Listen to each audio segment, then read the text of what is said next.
Hope you enjoyed the session. Before we got here, dynamic speaker, learned a lot. Let me tell you kind of why we're here today, or what our objective is today. First of all, also today is June 1st, and what does that mean?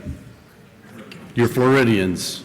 What does that mean? Hurricane season. So hopefully this won't be a hurricane type of an event, but be prepared as best as you can. In my professional career, I've worked for the federal government, I worked for the private sector, and I worked for local government as well. And one interesting tidbit that I always question is, why do certain CEOs, city managers, chief administrators have a long tenured career and others don't? Talking to elected officials that hire city manager or county manager, and I said, well, if you have an average tenure for your CEO of 2.5 years, all right, Mr. Drury, we talked about that. If you have a short lifespan for a city or county manager, why is that? Are you really horrible at hiring somebody? Like you never do your due diligence and you always hire the wrong people and you keep doing it over and over and over? If you're in the private sector, you couldn't get away with that. Or is there something else going on? And in my experience, there's been, I've known people, good people, smart people, dedicated people that haven't survived a long time in this chief administrator position. And I'm always curious of why. Is it something that we can, as an organization, FCCMA, impart tips to thrive and survive as a city or county manager? So that's what I hope we do today. And we do have, so I got some handouts. Probably don't have enough for everybody, but if you give me your business card, I'll get them to you. But something you might want to throw in your drawer and every now and then look at it. But I was looking at some statistics for city and county managers. So first of all, do we have anybody that's not yet a city or county manager? Okay, so you're getting into the profession. How many have been in their position 2 years or less, if you're a city or county manager, 4 years or less, 5 years or less, over 8 years? Okay, you guys are the guys and gals are the smart ones, right? So you figured something out on how to survive. But an interesting statistics is about 85% of city managers don't survive 7 years. 85%. It's concerning, as an organization, it should be concerning for elected officials, it should be concerning for people entering in the profession. So can we talk about some things that might be able to help you? Again, was it a poor hire?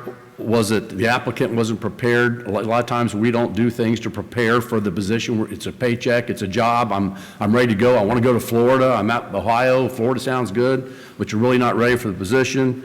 Is it cultural? Is it not a good fit, for the person that's hired with the community?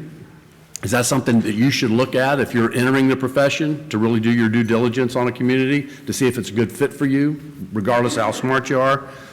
Is it a toxic environment? Some cities have that. I don't know if you've ever been to a city council or county commission meeting. Well, it's not real fun. That happens a lot. So what's that community that you're moving to or wanting to go to look like? So that's what we're going to try to cover today. And our panel, and thank you, panel, for being here. I'm not going to read their full bio. I have their full bio up here if you want a copy of it, but I'm going to introduce them as we sit here. First is Kirby Smith. He's the current chairman of the Board of County Commissioners for Lake County. And he's got about 10 years experience on the city council and with one city manager, right? So he had tenure. And then he went up to a higher office, or so to speak, a Board of County Commissioners, and he had an experience where he didn't have that success. So, I'm interested to see his perspective on that. We also have Scott Kornegay. He is currently the county manager in Bradford County. And before that, he was a city manager in Keystone Heights. Small city, small county, but very interesting dynamics that he's facing in both of those locations. So look forward to having him here. Then we have Robin Hayes. Robin has had 2 city manager positions, came from a long history of work in local government, but two city manager positions. First one was in Mount Dora, and she's now with Cocoa Beach. So she's had some interesting dynamics, in those positions. So before I pass it on down, again, the objective is to give you real tips that you can use, that you can refresh yourselves, and just kind of going over everything on things that might benefit you in your position. Two I'm going to bring up, it's communication. You can't communicate enough, not only with your council or commission, but with also your citizens and your staff and your employees. When in doubt, communicate. In our role, we will go south fast if we're not keeping people informed. Our elected officials, our key public officials, and when in doubt, communicate.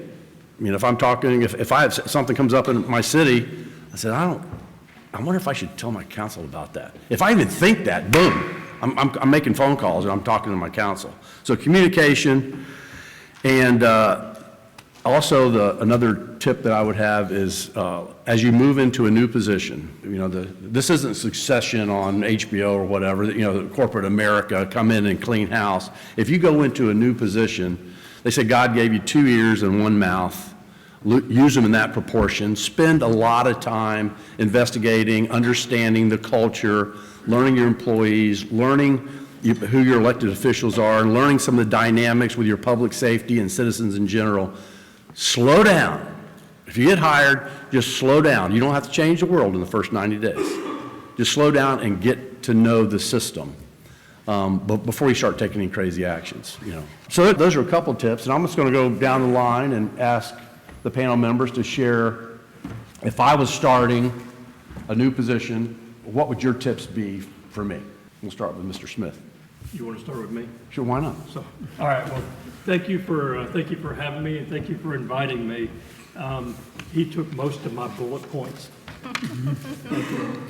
I was lucky enough when I first was elected. I was lucky enough to have a very experienced city manager help me along the way. Within the first week of my election, he called me into his office and we had a one-on-one conversation so he could understand what my issues were, what I was wanting for the city, and how I wanted to go about learning. So, and what my role was and what his role was, and that was very important for me to understand that we have a city or a county manager who wants to reach out to you and understand the culture that you're in, the environment that you're around.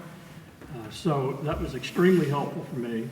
And I can't stress enough, as an elected official, if there's something going on in the county or the city, reach out to your elected council members or commissioners and let them know if it's small.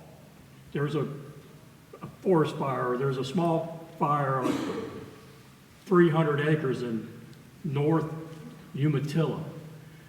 Let your commissioners or your council members know. That way, when they get questions from their constituents, they'll be able to answer it. Another thing is learn how each person wants to be communicated. How? Either text message, some people like text messages, some people like emails, and some people like phone calls. So it's extremely important. If you think, shoot, should I tell somebody? Then the answer is yes. Over communicate more than anything. I'd rather have information that I can just get out of my brain than not have the information and getting blindsided. The worst thing you can do to an elected official is have them get blindsided, because we are facing the public and the constituents every single day.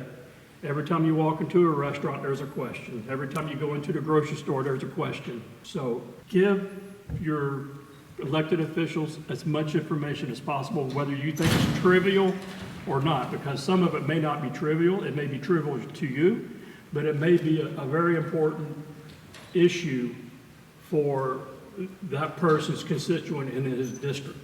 So I'll just stop right there and then go on down the line, but over communicate. Thank you. Good morning. It's my pleasure to be here with you today. I've been looking forward to this event since Scott asked me to participate, so I think what you'll hear between the three of us is the common theme of communication, like Commissioner Smith just spoke about. It can't be overemphasized. And he's absolutely right. You've got to keep your commissioners, your council members, whatever the case may be, informed so that they can field the questions when they get them and they can be a part of the decision-making process. I think another very, very important component of success is building trust.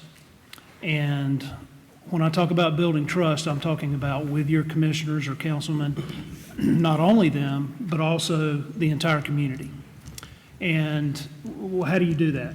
What does it take to build trust? And the answer to that question is through relationships.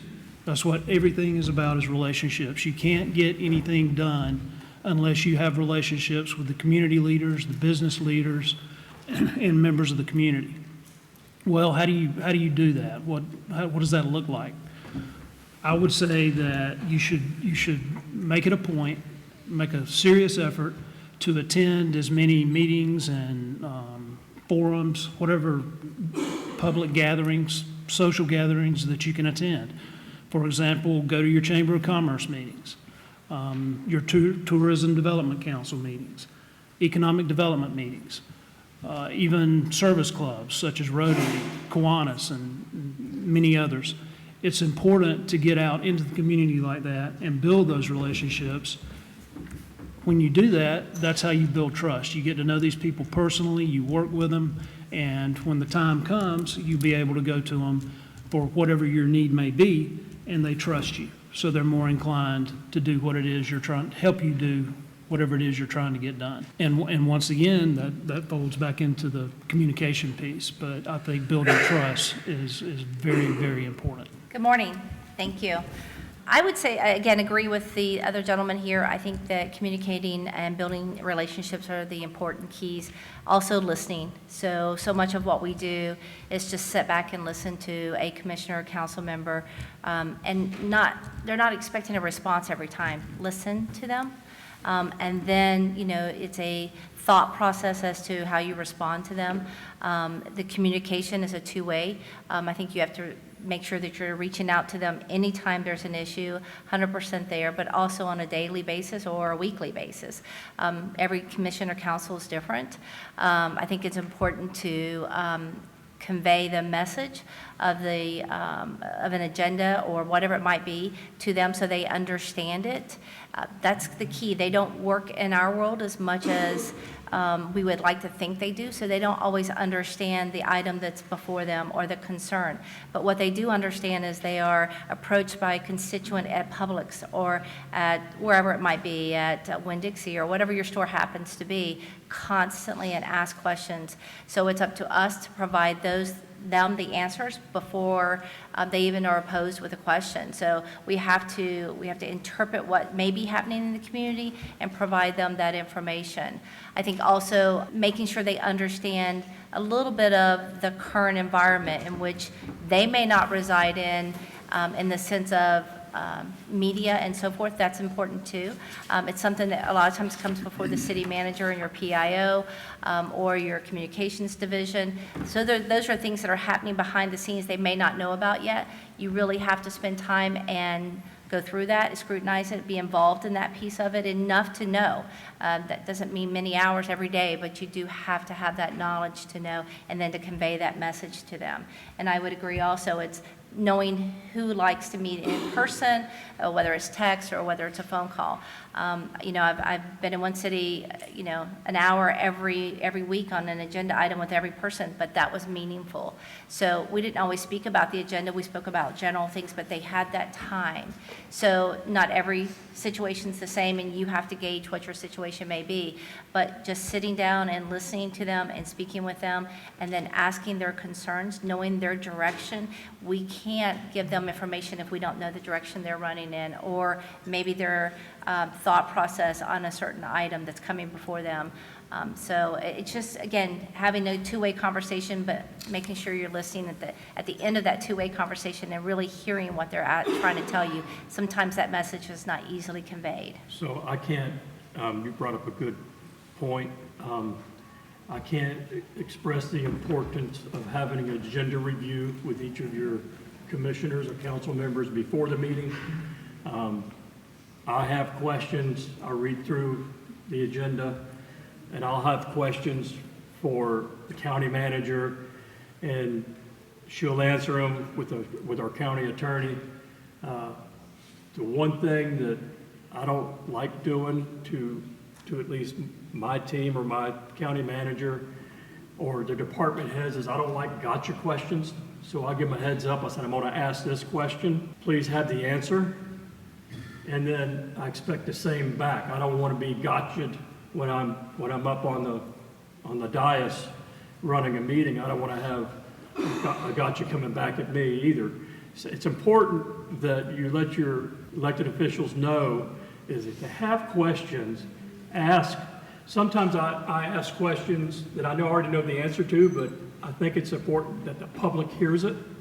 So just be sure that you have honest and direct conversations with your elected officials during that agenda review. Sometimes I don't agree with something, and I say, okay, well, I don't agree with it, but I'm only one vote. You've got 4 more other people that you can try to talk to, but at least we have that dialogue, and she knows where I stand, and she knows the reason why. I feel the way I do, but we always have that communication before the next meeting. That's a very good point. Communication, good or bad? Good or bad. And if you mess up, let your elected officials know that you messed up. If you did something good, let them know that you did something good. There's nothing wrong. We're all human. The worst thing you can do is try to hide something and it come out in the public, and then the elected officials are blindsided by it. So just let them know. I know the chief administrators of the county or the city, they have a lot of authority, a lot of power. But if things are happening, day in, day out in your organization, and you think your elected official might have a thought about it, that communication. So you don't want the gotcha questions. If you're sitting in that CEO position, you don't want the gotcha questions. More communication is better. Because you get asked all the questions all the time. Elected officials get asked all the questions all the time. And the shop, hey, why did that helicopter land on the ball field yesterday? Well, if they know, they feel really good. You made them look good, right?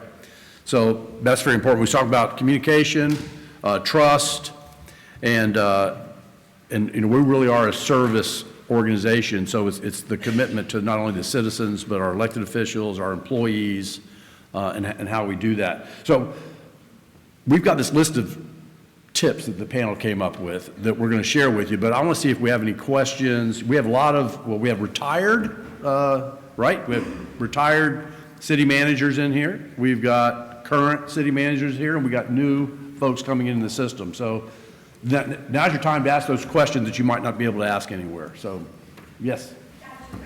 One, what would you recommend if there's a case where an elected official will not meet with you as a city manager for agenda review, things like that? Are there any suggestions?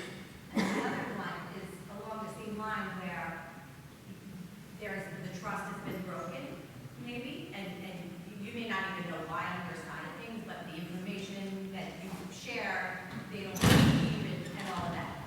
So how would you recommend approaching those two things? Because if someone refuses to meet with you, you're really at a disadvantage, and everything's going to happen on the floor no matter what, and you're really at a loss, and it's not good for anybody.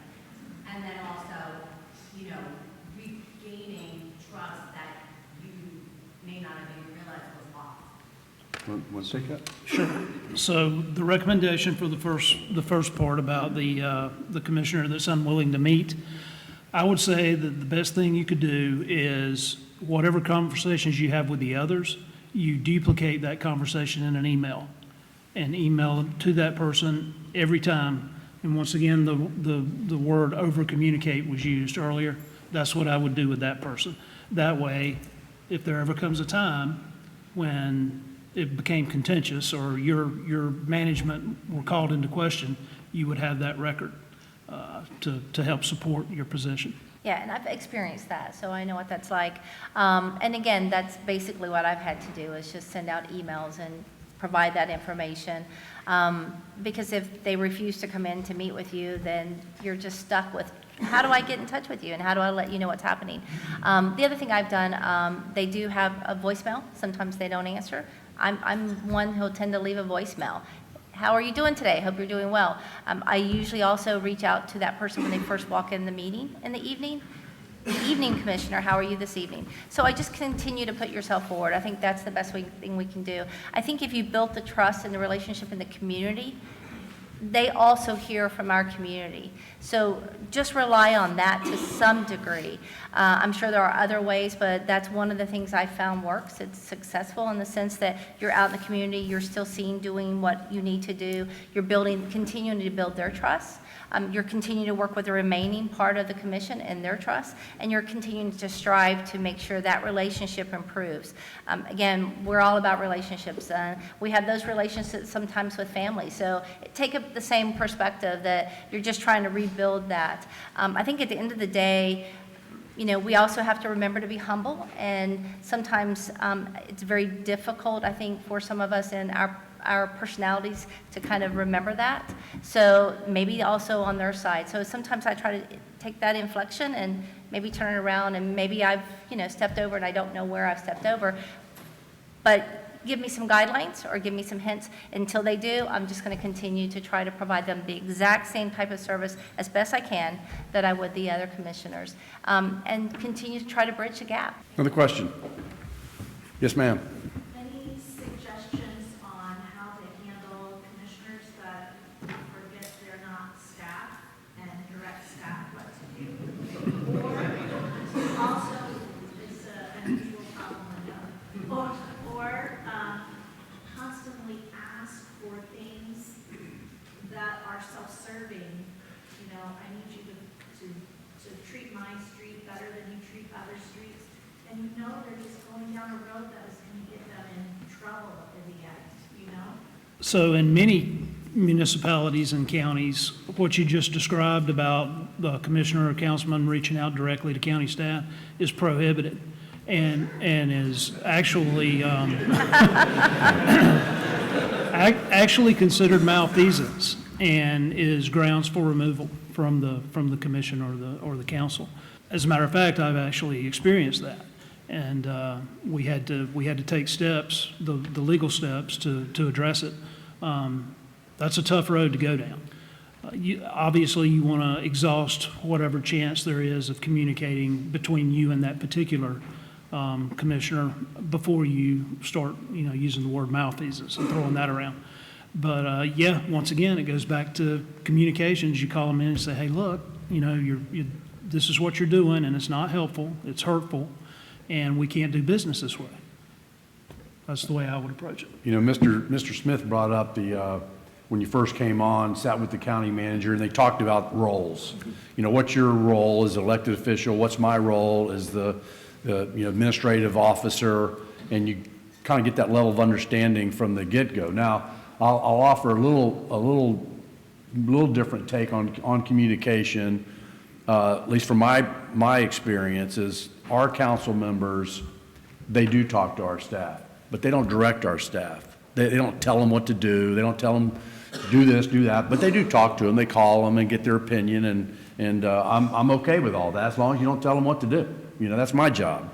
And also, I asked my staff, I said, accommodate their questions or whatever, and let me know as soon as after your conversation. I want you to tell me about the conversation, so I'm not caught off guard, and I know that Councilman so-and-so talked to somebody about something, so.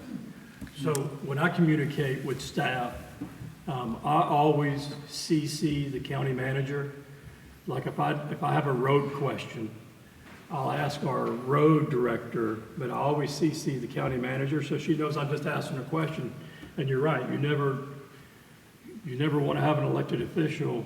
There are times where it happens where the elected official thinks they run the county. It's important to do the roles at the very beginning so they understand your role and what their roles are. And you have to be masterful at managing personalities. I know I'm different than the other four of my elected officials. So you have to know how to manage the different personalities and know how to talk to them and the way they wanted to be talked to, or if you can joke around with them, or if you've got to be just dead serious. And so, But your answer, I think what they're offering as your question is really understanding those roles. So if you have a council member or a commissioner doing that, that's up to you. You should be at the professional level on your communication skills to sit down with them one-on-one and have an adult conversation about roles and responsibility, and do it in a way that doesn't offend them and you know, maintain that high level of professionalism, but you do have to address it. And it's, I think it was Sam or, I can't remember, or was it the ethics class yesterday, but they talked about don't procrastinate. If you see something going on, if you let it go on and on, it's just going to get worse and worse, right? Does that help, John? I would just add a path forward. If you have an elected official that really wants to direct the police chief, the fire chief, the finance director, the library director, and all that, if you can give them a path forward, and for me it's simple, through me. You would like to direct the library director on something, no worries, through me. You call me, what it is you want directed, we'll discuss it. I may have to nudge you left or right or talk to you why that's a bad idea. But if you're going to direct staff, it's always to the city administrator. Oh, okay, I get it. Yeah. And you have to have that professional fortitude to have that discussion with your elected official, right? So if you're not having that, then you're going to end up being I don't know, puppet's the right word. You'll end up just being a puppet for 5 different people, and you'll end up having not organized confusion. You just be confused all the time. You have a question. No one runs for office because they love what's going on, right? I just want to be part of the team. That's why I'm running for office. They're running because they're upset about something. Usually upset about the way things are being run. And you are at the helm, so you are part of the problem. And so they run for office and they win. What recommendations and observations have you had on the 1 to 2 year process of getting that upset elected official who wants to fix all the problems, the reason why they ran, change everything you were part of, the other 3 still are, the process to get that elected official to join the team and suddenly become take ownership on the direction of that organization. I'd like to hear some perspectives evolving through it on that. So I would say that, I think part of that is that orientation. I think you, again, bring them in. Your orientation talks about the responsibilities of the city manager or administrator, and then you start talking about maybe the process by which you as a government operate. They know that to some degree, but when you start introducing budget to them and you start introducing the process by which you approve a program, a lot of times they're maybe disappointed with a project, or maybe they're disappointed with personnel or the amount of money spending. Again, walk them through that. It's not a simple 1 hour, as all of you know, process. You can't do any of those things in 1 hour, but walk them through it. Take the time to meet with them. Again, regular, maybe once a week. Maybe for the first month, it's going to take more time than that. They have to understand and learn what we must do to get something to them as a body to approve. And I think that's the toughest thing sometimes that we all face is, it's simple to say that, well, can you just add the agenda item, add an item to the agenda and let's approve it. There's a process to go through. There's something, if it's development, there may be something there or whatever it might be. So they need to understand that, and initially they don't necessarily understand that. So you're bringing them through your infancy of a new employee as well as a commissioner or council member, and just educate them. I think you have to keep in the back of your mind what their goal, what were they running, what was their platform on. I think that's a key piece of that. Don't direct them in such a different direction that we're not taking the time to show them. They need to see those results. But if they can see the process and maybe they'll have an insight that we didn't even take into account, we can make a change. But I think that's the key point too. What do you suggest? This is what we're doing, and walk them through and take the time to sit with them. Bring your department director in to do the same thing. Let that department director be a source through you, 100% agree, through you, and just make sure that you're reiterating that you're here for them. You want to explain that to them. You want to, let them into the business of what you do, whatever that might be in that particular issue. And if they want to accomplish something that is totally different than what they've been working on for the last 3 years, they ran, they won. How do you incorporate helping them achieve this totally different direction that the other 2 or 3 may not be into? Or do you just... Yeah, you have to give them, pointers. Again, so I think that's what we all have to do at the meetings. All of you have to that are city managers. So you have to give each of your members, and if I'm asked to bring a balanced budget at the millage rate, I'm going to balance the budget at the millage rate. But I've got 4 others who want to see these additional programs and they want to see whatever it might be. I have to take into account that 5 vote. How do I get them all to like what they have before them? How have we really become the group, we being the city manager and the team, to combine all their wishes into a package that they can all buy off on, and then to sit with them individually and walk them through. If it's a building of a project, the same thing. It's usually a project management function or whatever it may cost. I think we have that. We have to be that person that can really work with them. We have to also own that. I'm a big own the project, but you have to explain the project or the program. But you have to work with them and listen to them and their concerns. I think we sometimes go down that road of knowing the direction, but did we really listen to what the question was? Did we really listen to maybe the concern of that direction? And then we have to answer all 3, 5, 7, whatever members you happen to have. You have to answer the question fully for all of them. Let them be the policymaker, but provide them all the answers. And don't shortcome any one answer, even if that's not the answer you want. Pros and cons, but give them everything. Give them all the tools they need. And I'll offer up something on that as far as, an elected official coming in because didn't like something. Now, this might not be true, but I think there's times when their perceived problem isn't a problem at all, but it's their perception that it is a problem. So ignorance, ideas, you've heard ideas are cheap. If you can't implement, they're worthless. So sometimes, educating, they go, oh, well, I didn't know that. I didn't know that you had to go through that. So maybe it's just that, back to that communication. It happens, And to add to that, a similar strategy would be put that person to work. In other words, I had a similar situation recently where a commissioner was upset about broadband. Well, we took and we made her the chairman of the local technology planning team. And she was passionate about it. She was spent a lot of time on it, and that's how we channeled that stress, was by putting that person in charge of whatever it was that they were upset about. And it worked. I think that's a great technique. Put them on a committee, take that agenda forward. And when they do that, they learn this whole process of how do you count to 3. Exactly. Yeah. Don't miss a meeting, you might be the chair. Yeah. Question? Yes, ma'am. So, many of us go through this extensive budget development process in our cities, and it's an annual process in which we involve our council. But then you go through that, they develop the budget, they approve the budget, and October 1st, November, all of these events that were not part of the budget development process are starting to pop up from one council to the other. How do you deal with that when you're trying to be fiscally responsible?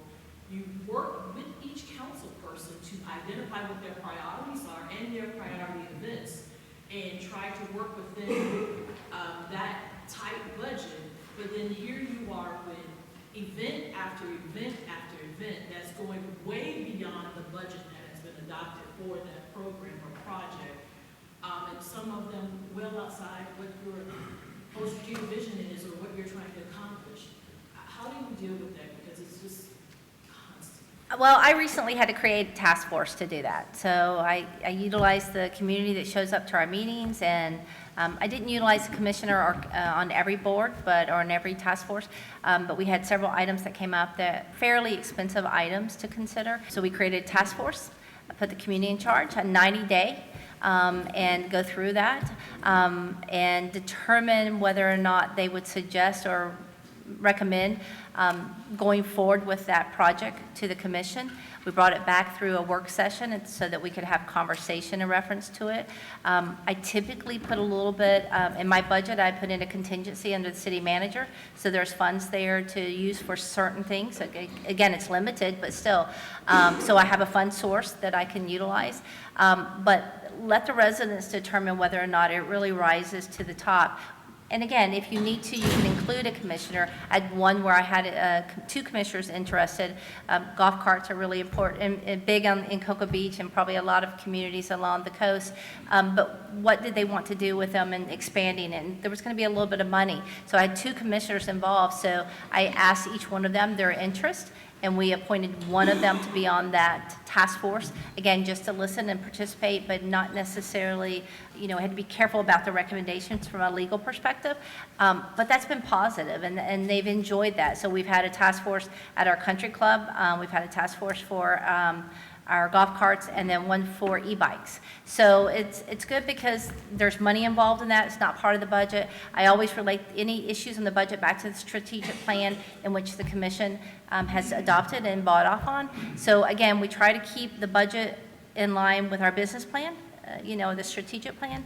So I kind of walked down that road, and it seems that this has been positive from their perspective. And then, again, those contingency dollars can be used for other things. But holistically, they'll support each other if they understand it. Some of these items were things they needed to understand each other's perspective. But maybe that doesn't always work. But what about when it's not projects, it's events, and it's events that you're just giving away things to the community, it's food, it's fun events?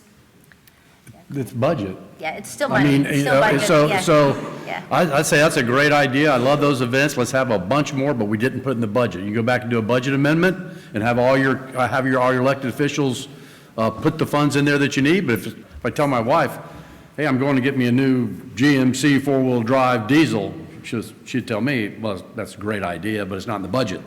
So I'll have to wait. So it's all about budget that they approve. That's what the elected officials do, right? The other thing, we have a fire department and police department, they have 501c3s. A lot of times for events, would you like to reach out to the fire department or the police department and let them run that event? We also have Main Street, so a lot of times we can send those events. So if you don't have a Main Street program, maybe you might want to look into that type of program. It's actually at the state level, so you can get a lot of information from the state. Main Street, and maybe that process, I don't know if you have a leisure or parks and service, but maybe even setting aside an events budget next year so you're prepared for that. But we've utilized those other sources, and they've seemed to be successful in the past. Yes, ma'am. I'm going through that now, so I've shared the policy that we're creating, but it does fall with that budget. But to piggyback on those events, so everything's approved, is in the budget. We're in political season. I don't think we're ever out of it. So they all have what we're calling their initiatives now. So now the question is, how do we market that commissioner's initiative? Some of them may be on the fence. I want my face only on this flyer. Some of them want everybody's face. Some of them want nobody's face. So I know there's not a cookie cutter, but do you have any advice on what to do when it's time to market? Tread carefully. Yeah, communication policies.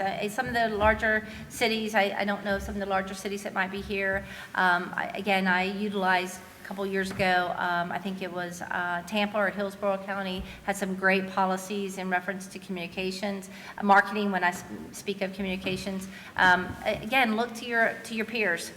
Someone here probably has a great policy. Policies help all of us. It will also help you in putting that forth. Your direction also helps your city attorney. So if you can put a policy in place, obviously that's to the betterment of everyone, because it's fair and it's always going to be consistent in how you, at least it should be, and how you're utilizing it. Egos are real. Yeah.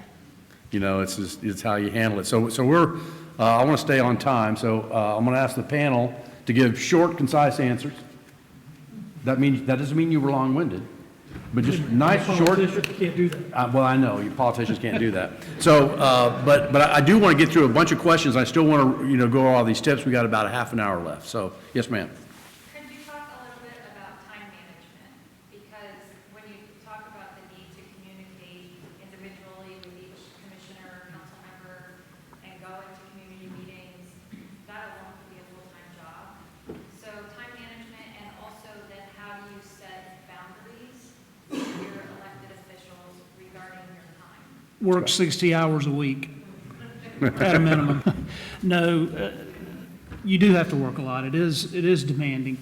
Time management is a skill, and it's an important skill because, for example, when it comes to the agenda meetings with the commissioners, we meet twice a month.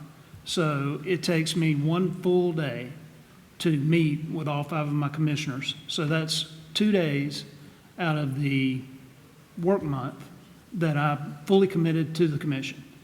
And then having to schedule all the other things that I mentioned previously, being out in the community, going to the other meetings. Another recommendation would be get you a really, really good assistant because that is absolutely key to time management. I was only half joking when I said 60 hours a week. I mean, it takes a lot of time to be an effective and proficient county or city manager. And going back to, communication, I'd say there's no rule other than keeping them informed, right?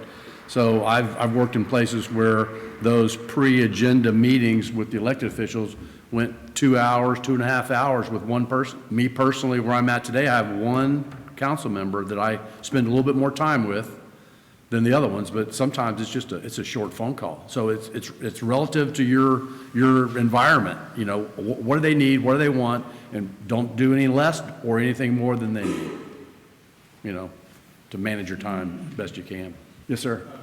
Talking about relationships, getting back to that, and conflict, really this is tips and tricks for conflict resolution. I mean, I think about an elected person running to be that elected person, they have the option of being an amateur. A city manager does not have the option of being an amateur, so you have to react to it. When you think about that situation where that conflict ultimately gets to a pressure point, and it may be about performance, it may be about personality.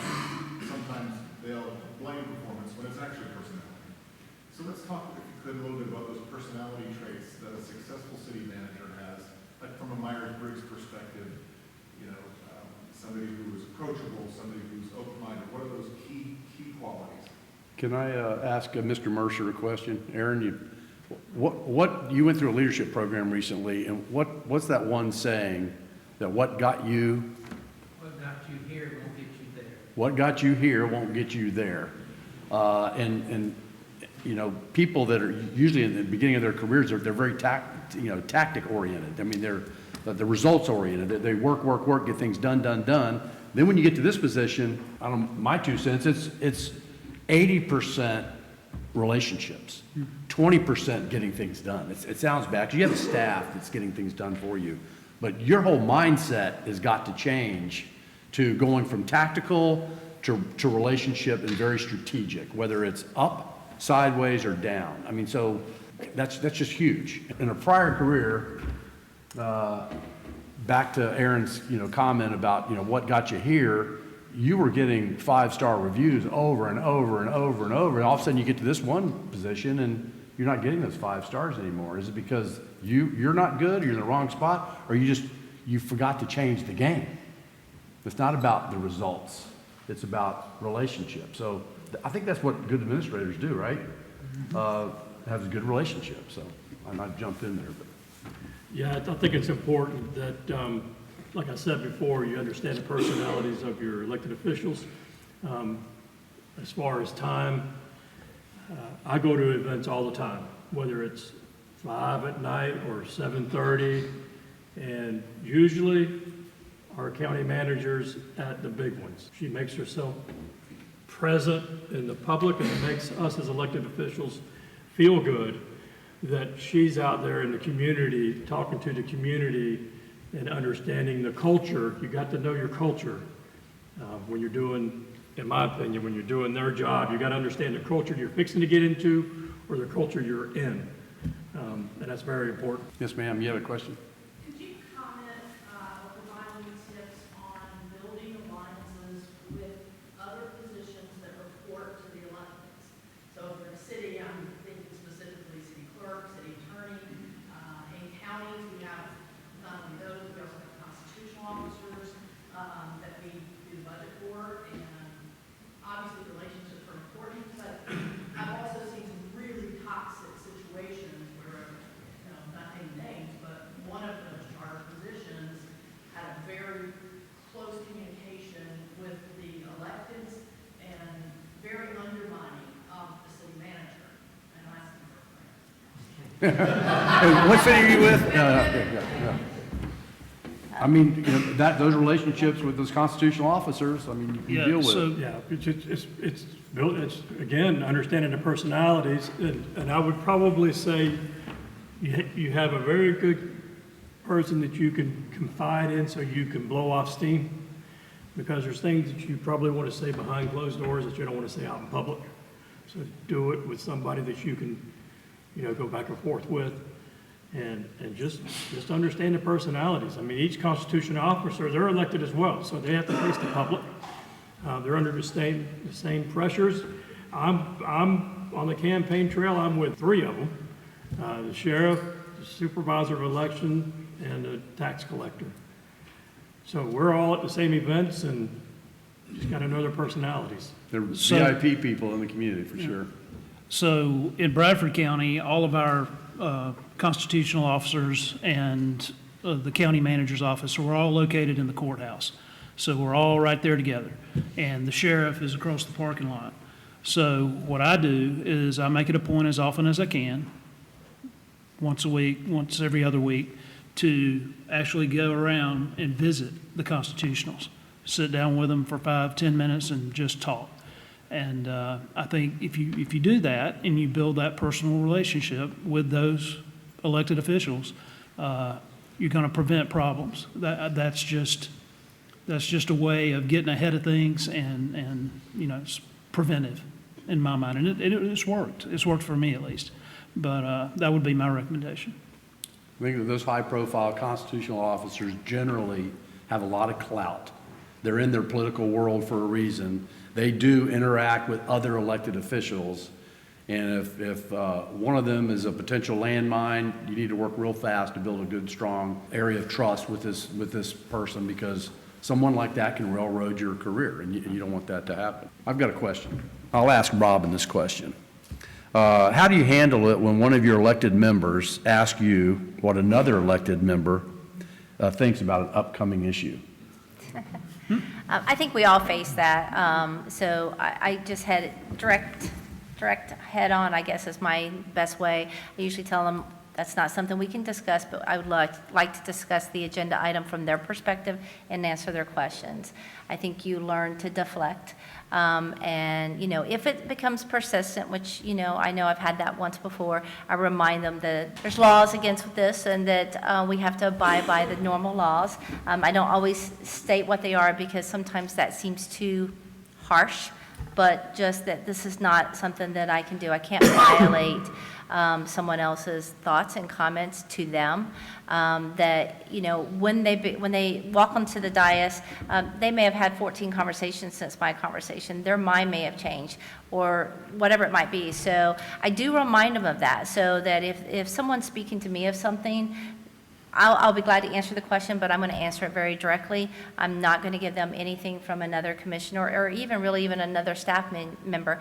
I try to refrain from my opinion coming through. Sunshine law is important. It is very important, but I also just try to remember I'm giving them the facts of what it is. It's not my opinion of anything, and that's where I try to keep it at, and they learn over time not to make those comments and ask that. It's usually once or twice, and you move on.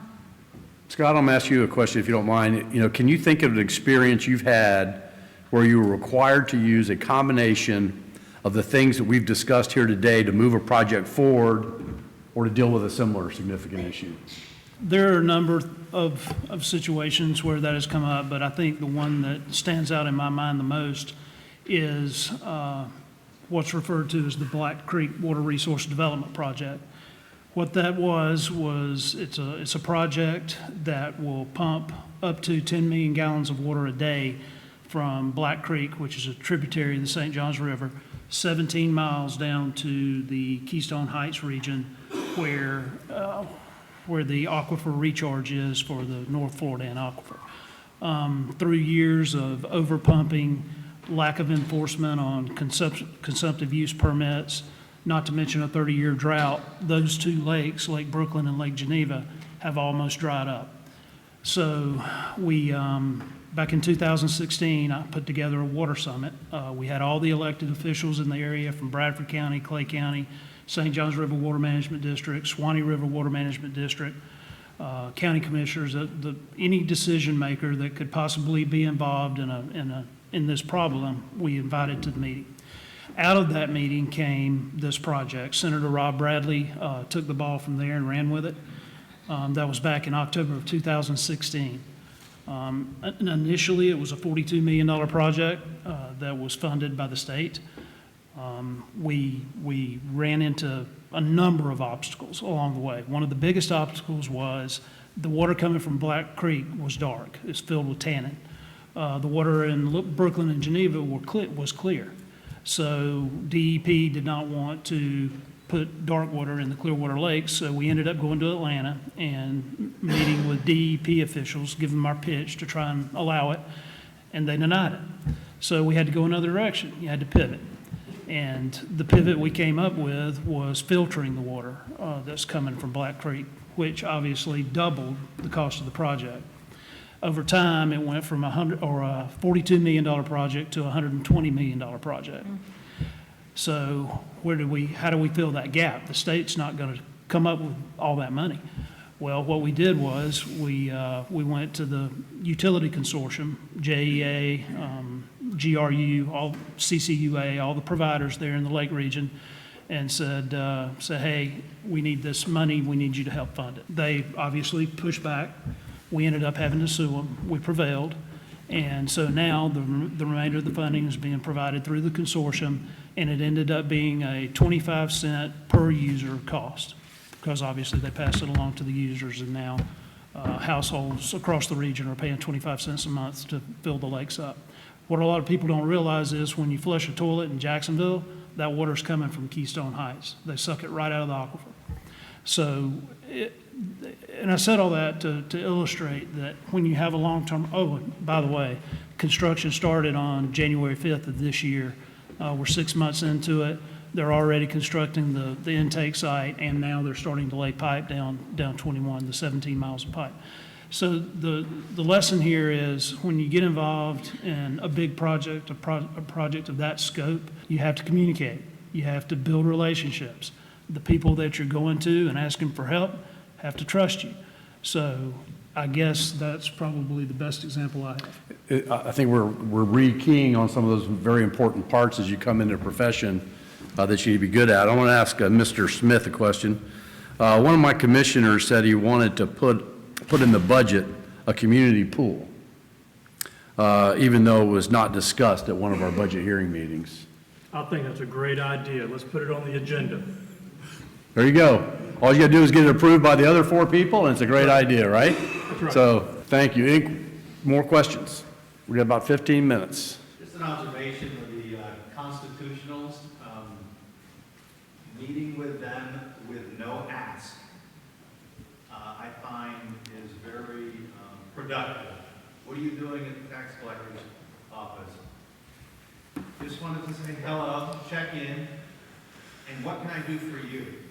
Is there anything I can do for you? No, can't think of anything. Here's my cell phone number, if you need anything. And then about 3 months later, you might get a call. Hey, John, people are protesting at the tax collector's office. Can you help me? Sure. Get your attorney, I'll get my police chief, we'll have a Zoom call, we'll see what we can do within the laws. So setting up meetings, particularly when you're the new city manager, right away, with all all 5 constitutionals with no ask. When you walk out of there, they have a good feeling about you, because you didn't ask them for anything. I think that, You're building a relationship, yeah, and you're strategic in your purpose. You're not doing it just because you're a nice guy. You're doing it for a reason. It's to build that relationship, to gain some trust. and who wants to go to war with a constitution? Nobody. If you want to be on that statistic of less than 2 years, that's what you want to do. You want to go to work with a constitutional officer or a commissioner or two. Another question? Yes, ma'am. How do you handle a commissioner, just say 1 out of 5, that wants a certain individual fired? Great question. Well, again, I tend to let them know that's city manager's purview. There has to be a reason for it. There probably, if there's a need to look into someone, then we go through the HR and the proper process. I tend to use outside agencies according to the level of position. Again, they can express their concern, but they'd have to have a basis for that. They don't have that controlling factor. That's not with them. And you have to be careful if there is the charter requirement, if there's a statement in the charter requirement that requires any of the positions to come back, especially if it is that position before them. Again, for someone not to get along with someone is not a reason to fire them. So I think your first conversation is to find out why they want that. But I think also for them to know you have a process by which you go through before you even consider that with someone, unless it's a direct insubordination or something of the sort. But I think that's normal for each of them, for a lot of them to have maybe some pushback from one person and they feel they're interfering. You just need to see what the issue is. For me, I'm very much, as the lady asked earlier, let me deal with people and the employees and the situation at City Hall, so come through me. And if they're coming through me, that shouldn't be a problem for that commissioner. But they may have also experienced that employee, maybe treating them with disrespect or something, and that's also not something that we would condone. So just got to find out the facts first. And then you have to deal in facts, and then you have to deal through the process. You got to have that professional fortitude to have that conversation with your elected official. Yes. That's about roles and responsibilities. But if you cave in because you're worried, then you're not doing your job, So, another question? Yes, sir. Can you talk a little bit about members of the community that are especially influential with your board? And, I'm sure this is an issue everywhere. And it goes back to relationships, but at the same time, it's challenging to manage members of the community in addition to managing your board. And they have those connections, they have those access, and sometimes they're not working in our best interests. Yes, that's a tough one. And 9 times out of 10, those people that you're referring to are talking to the commissioners. So you have, starting out, you have 5 bosses, right? You have 5 commissioners or council members, and now all of a sudden, you got one of the power brokers in the county that want to weigh in and help you govern as well. So it is a balancing act. I think it goes back to, listen to them. I've had those people in my office, sitting down across from me, and I sit there, I listen to them, I give them my perspective, and we communicate, and then we try and move forward, try and find a path forward. But, we keep going back to the exact same thing, and that's communication and relationships. But I think you give those folks their airtime, right? They want to be heard. And sometimes a lot of problems go away, a lot of conflict goes away when you just listen to somebody. Earlier we talked about your first step in, like slowing down, getting to know the culture, getting to know the landscape, listening more than you're talking. It's not just the constitutional officers, it's all those VIPs in the community. Who are they? If you come from up north, you're coming into a small or whatever town, it's got a culture. It's got a history of things that you need to know about. So those are just as important, and communicating with them,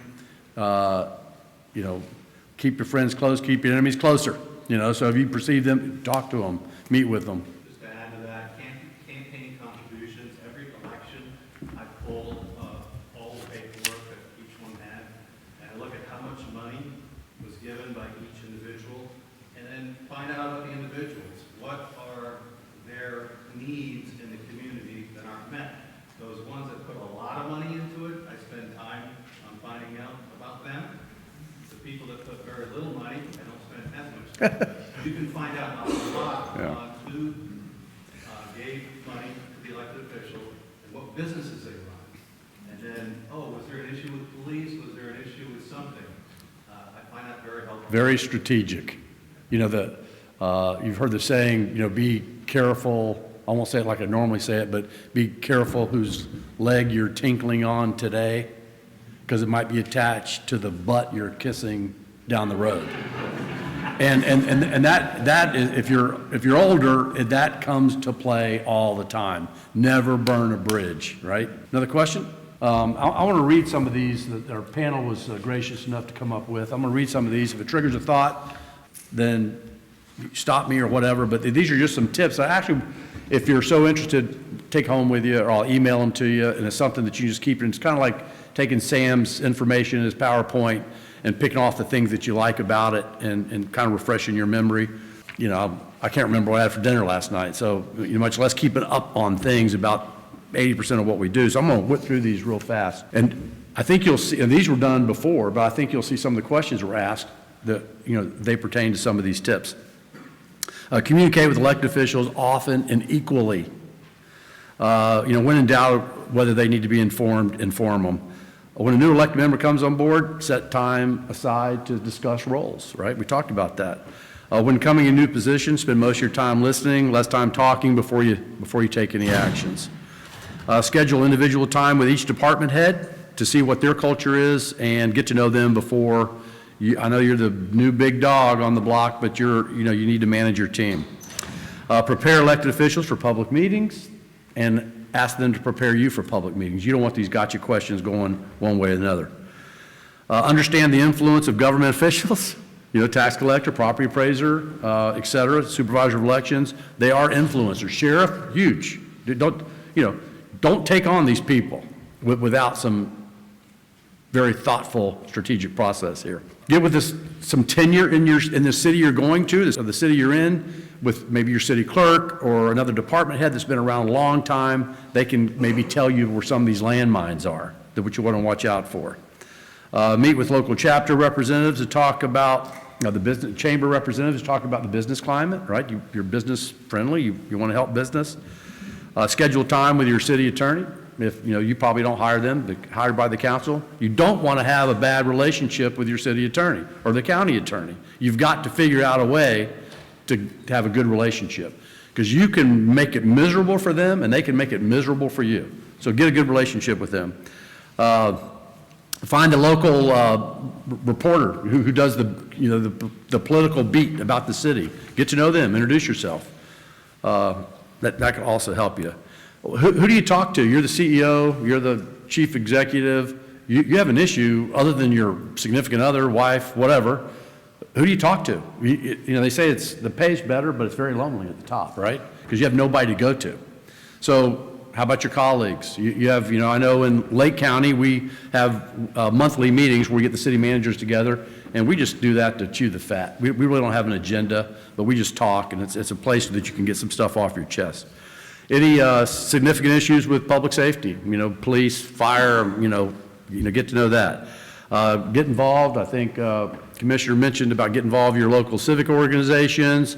The VIPs in the community are also in those organizations. So you're also meeting very important people because they're civic servants, civil servants. One thing we didn't talk about today, I think is important, is your state representatives, your legislators.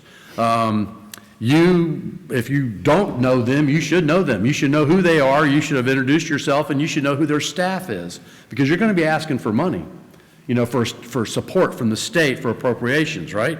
So get to know those people and build a relationship. Ethics is an absolute, without question. Don't ever lose that. When you're in doubt with a question or a concern or a comment, go back to that ethics thing. Say, what's the right thing to do? If you make a mistake, own it. We talked about that.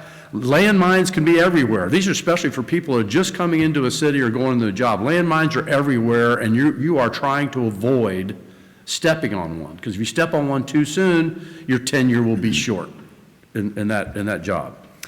Don't be afraid to challenge the system for the betterment of your community. You always represent your constituents, your citizenry, and keep them first and foremost in your mind. If you have a great idea,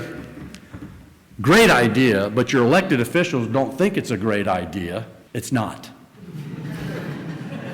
Don't follow the sword for your great idea that's going to go nowhere. So just let it go, right?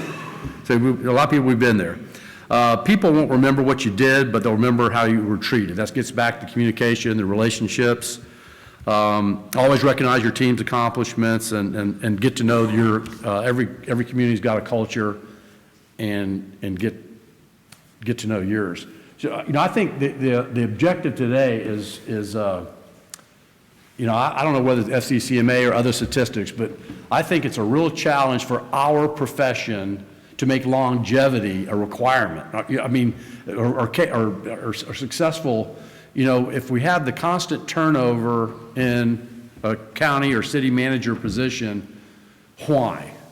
And are there things that we can be doing as an organization with the FCCMA to address those? Because we want you to be successful. Sometimes it's just elected officials. We get one crazy guy in there and he just makes it miserable and they run you out of town.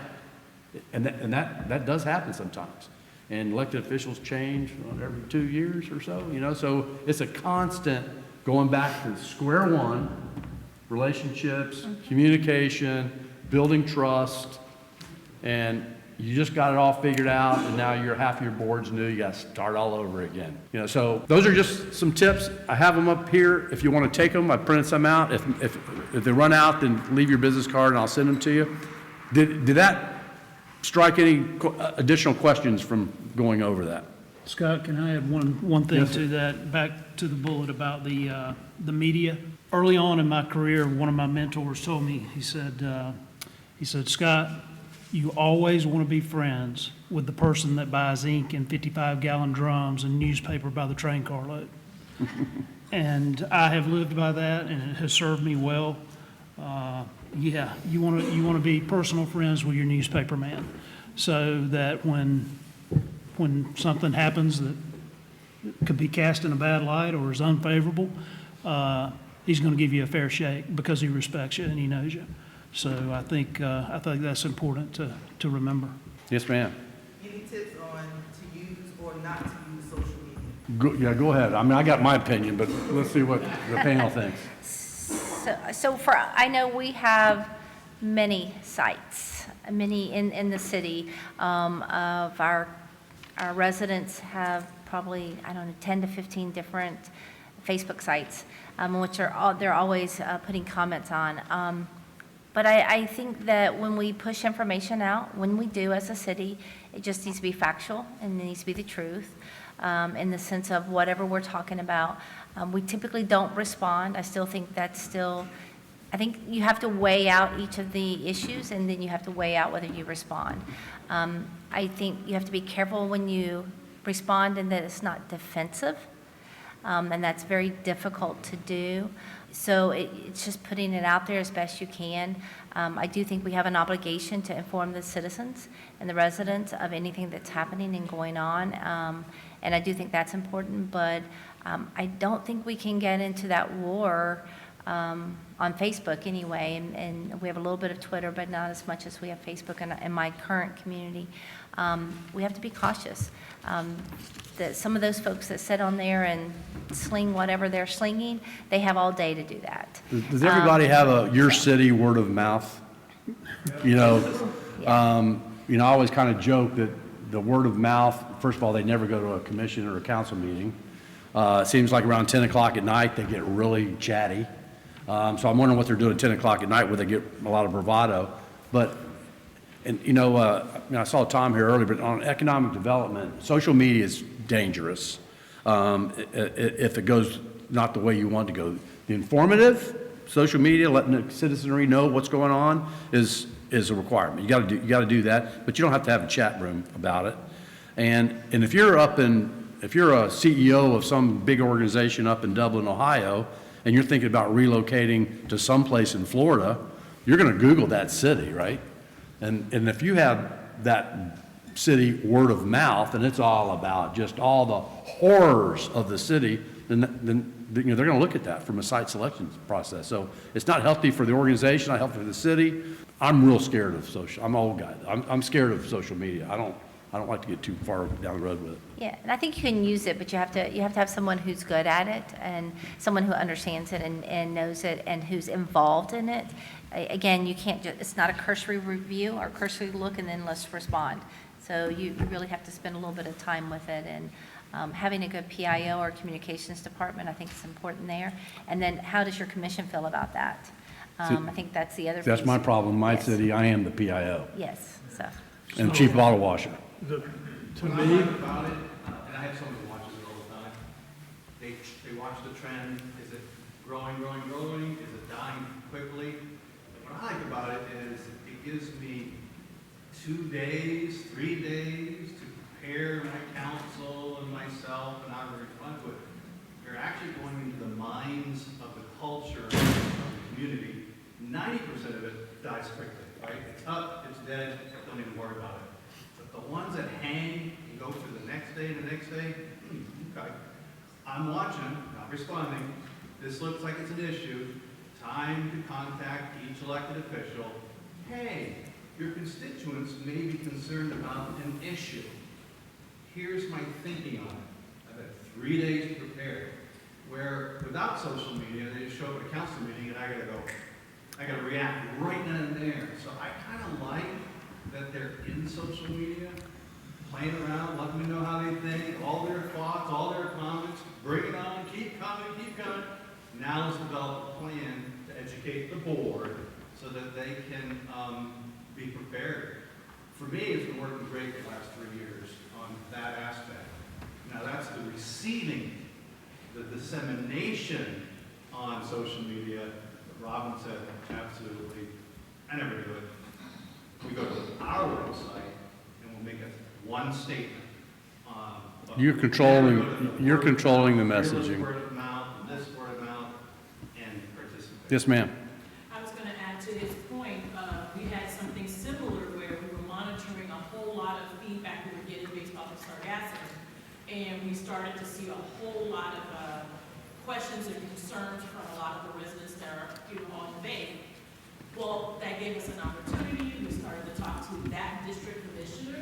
We pulled some information. We were able to speak with the county to get some information about what we were doing. We set up a town hall meeting with the residents and brought all of the stakeholders that, not the stakeholders, but we brought all of the county, Public Works there, internal. We also brought the state representatives in that meeting, but it allowed us to prepare a robust meeting where we had all of the information and we were prepared with a PowerPoint presentation. An issue that's that huge, they felt that we did the research, we were prepared to handle it, and even though we won't be able to get ahead of the sargassum that's coming into Florida, or at least South Florida, this year, they feel prepared that, they feel better that we know how to handle it and we're gonna have a contract in the near future to address it as it gets worse. Thank you. One last comment. Commissioner, you were going to say something? Yeah, on the social media thing, I don't respond. People say whatever they want to say, but you also got to look at, when you say you get a lot of comments, well, you got to take it in perspective. There's 410,000 people in Lake County. Did 410,000 people respond, or did 5 people respond 100 times? So you got to look at that as well. Well, thank you. Our time is up. We have lunch after this, but I will.